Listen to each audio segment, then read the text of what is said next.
Argentina and Colombia battle to a feisty 1-1 draw as Luis Diaz scores a worldie and Enzo Fernandez gets himself sent off. Jules? Yeah, this was really good, Gab. This was really good. This time we saw Leo Messi starting, which he didn't start the previous game. But Colombia were, I felt, the better team for most of this game. Luis Diaz scored a great goal. And then Thiago Almada rescued Lionel Scaloni and this Argentina team that really were ahead in the qualifiers anyway. So even if they had lost that game, it would not have mattered so much in terms of table and stuff like that. It's more for the confidence. You are home. You don't lose to a very good team that is a bit of right now, your closest competitor in South America, because they are better than Brazil, and Brazil have been struggling a bit. So this was good in the end. And for Enzo, come on. Please. They have such an enormous lead, obviously, that they're on 35 points already. I'm just wondering whether we might see more of try different. We've seen a little bit of it. Try different solutions, try different players. More Franco Mastantuono. Yeah, more, for example. That kind of stuff. That's true. Brazil beat Paraguay 1-0 and have qualified for the World Cup. And Gab, this is the first win for Carleto Ancelotti.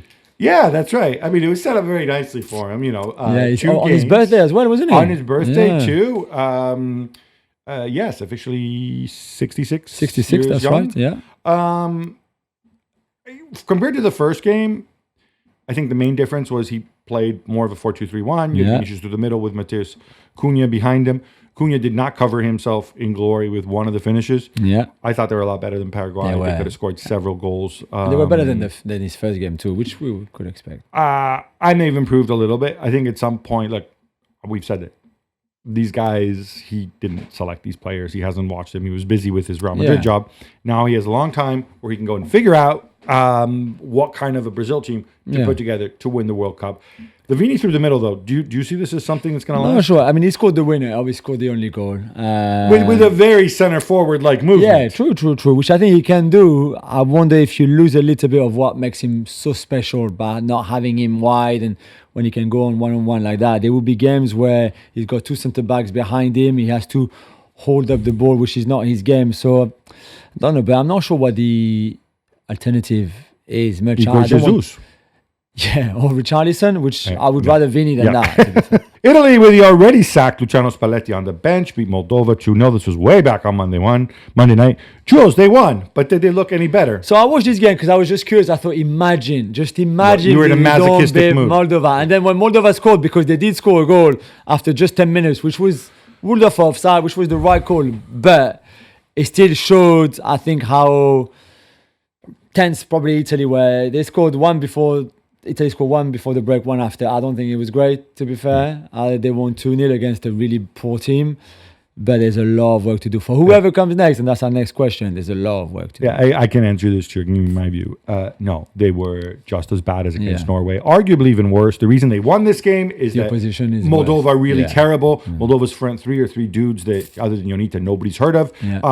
Whereas, Norway's front three is Nusa, the only living Swallow in captivity, and Erling Haaland. That's the only reason. And sticking with the Azzurri, Gab, Claudio Ranieri has turned down the job. So what happens next? Who's coming? So I tell you what I hope happens next. So first of all, Claudio Ranieri did well to turn down the job. 72 years old. Come on, leave him alone. Leave him alone. He's got a day job, whatever. What I want to happen next is take your freaking time. There's no game between now and September. Yeah. And it seems that all of a sudden we're like, oh look, it's gonna be Pioli, it's gonna be Rino Gattuso. And Gattuso seems to be the front runner. To think so. Yeah, it's funny. Uncle George, Of course. Other candidates have been mentioned. De Rossi, I wouldn't mind De Rossi, certainly more so than Gattuso. Cannavaro, who I think sometimes gets the short end of the stick for different reasons. I personally, if you are willing to rebuild the bridges, or he's willing to rebuild the bridges, Roberto Mancini. He's the best candidate. But he's the best candidate. He says he would like to come back. He's apologized. Are we going to hold this against him forever? I mean, Italy were actually good with Mancini. Yeah, things were actually happening. Yeah. So I don't know, but I hate this kind of rush, and it seemed as if the media felt like we need to fill a hole. And I'm like, guys, no, take your time. Yeah. It is a big job. I'm not saying you have to look abroad. Stuff happens. People might get sacked. People might move. Other guys might come in the market. I think they're saying now the end of the month. I see no reason why you can't push this on into July. And frankly, I know that in Italy, like in other countries, everybody goes on holiday in August. Hey, maybe for this job, you don't go on holiday in August. Maybe you find the right guy to lead the Azzurri. England lose to Senegal 3-1. Jules, this follows on from their 1-0 win over Andorra, which is actually really a 1-0 victory loss. Yeah. It's not good. Does it matter? Yes and no, Gabby. It's not good at all. It's the first time that an African team beat England, which is pretty remarkable. It's a good Senegal team that's been unbeaten for 20 games all around. It was a good performance from Senegal. It was a really poor performance I felt from England, really flat, not much happening. And yeah, at 2-1 down, they scored a goal that was disallowed for a handball that was maybe a little bit controversial. And after that, they conceded the third one in French referee? Yeah, French referee, yeah. Stéphanie Frappard. Jude Bellingham was not happy at all when I think it was the right decision to rule out the goal, but hey, it's a bit controversial. But still, even at 2-2, it was not a good performance at all. Again, some changes from Tuchel. Again, a lot of stuff that didn't work. Yeah, I don't know where this is going, to be fair. And again, Harry Kane scoring. Yeah. I never thought I'd be saying this, Gabby, but Thomas Tuchel, going back to him, told the world that his mother sometimes finds Jude Bellingham's behaviour repulsive. So everybody, or not everybody, all the people who care about the England team when they lose in a friendly, which is a certain number of people, mostly Daily Mail people, they all lost their minds over this, right? Because the word repulsive is not a word you hear in the footballing context. He's talking about how angry he got at the end. And Tuchel came out and basically in context, he gave the usual spiel about, well, he has this inner rage and drive. You don't want to take it out of him. But then also sometimes it can be damaging to his teammates and to himself, right? This is like the oldest thing in sports, right? People who play with anger, oh, he plays on the edge, right? It's a freaking trope. It's a stereotype. I'm not saying it's not true. You want to keep the edge. But all he's saying is he has to channel it to make you win. So we saw him like kicking a bottle after the game and stuff like that. Yeah, don't be stupid. Also, the whole thing of a large man going after, and I'm sorry, gender shouldn't come into it, but it does, going after a woman referee, it's just not good optics, right? Yeah. If he goes after Marciniak, we would have reacted differently, right? Yeah. Marciniak might also just kind of flexed, and Jude might have kind of gone the other way with his tail between his legs. But this question's about Tuchel and Tuchel's use of the word repulsive and Tuchel telling us that his mother was watching the game and blah, blah, blah. She might have. So I think this is a language thing. Tuchel speaks excellent English, right? Obviously. But repulsive is not a word that comes up regularly in the footballing context. Yeah. What he meant to say, I think, is off-putting, is damaging, is something like that. There are some words which sound the same in different languages but have different meanings. For example, the word disgrace means something slightly different, I believe, in French than it does in English. Yeah. A disgrace in France is something that's, or disgrâce is how you say it? Right? Yeah. Something that's unfortunate. A disgrace in English is something that's shameful. Yeah. Right? They're two different things, right? So I think this is all he's doing. Now, he's not helping himself with this. Maybe he shouldn't go I'm not sure that went down well in the Bellingham camp, surely. You know, but they need to grow up and they need to have a word and they need to understand.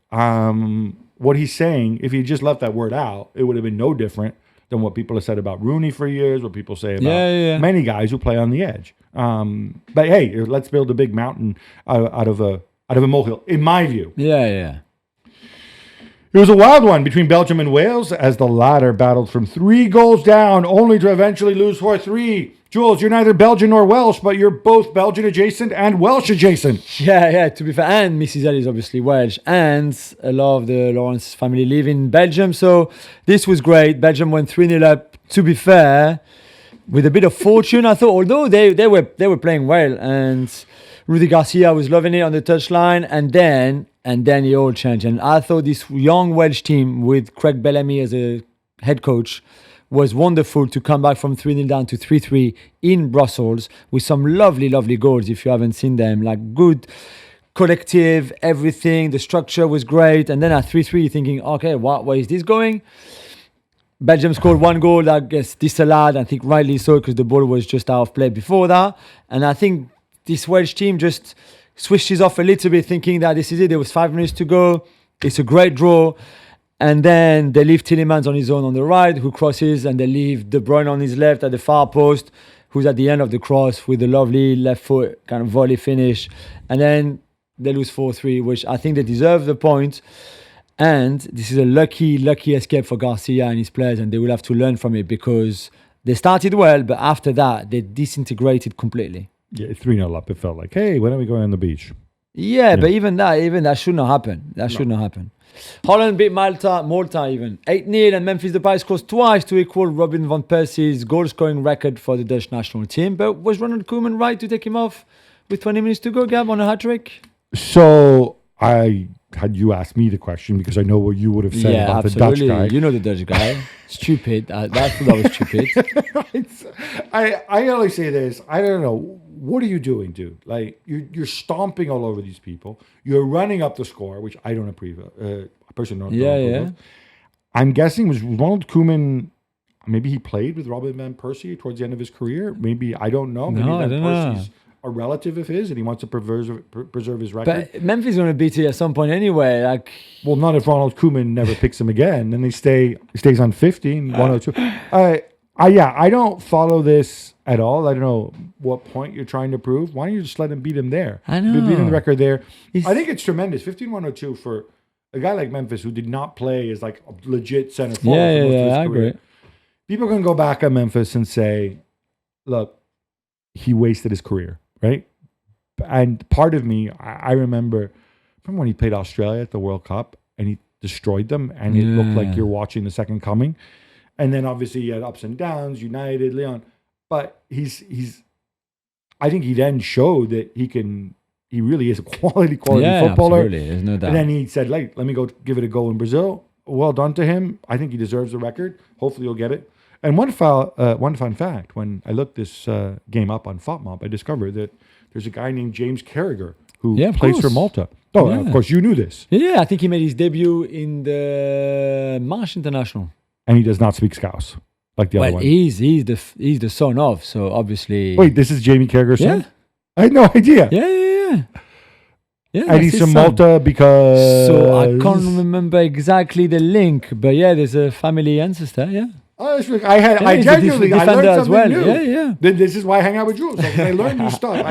I had no idea.